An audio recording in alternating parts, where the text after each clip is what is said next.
कर भरणाऱ्या नागरिकांना चालण्यासाठी मोकळा फुटपाथ नाही मिळत का? अशा प्रश्नांची सरबत्ती करत बेकायदा फेरीवाल्यांच्या समस्येबाबत मुंबई हायकोर्टाने तीव्र संताप व्यक्त केलाय।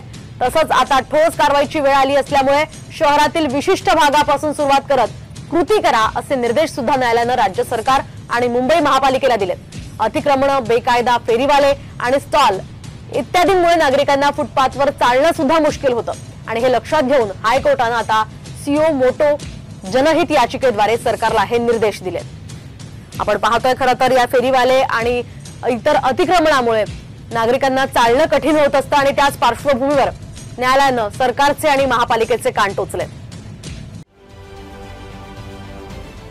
महाराष्ट्रातील सर्व बातम्यांचे विश्वासार्ह व्यासपीठ सकाळच्या सर्व सोशल मीडिया प्लॅटफॉर्मला लाईक, फॉलो आणि सबस्क्राइब करा। तसंच सर्व नोटिफिकेशनसाठी बेल आयकॉन प्रेस करायला विसरू नका।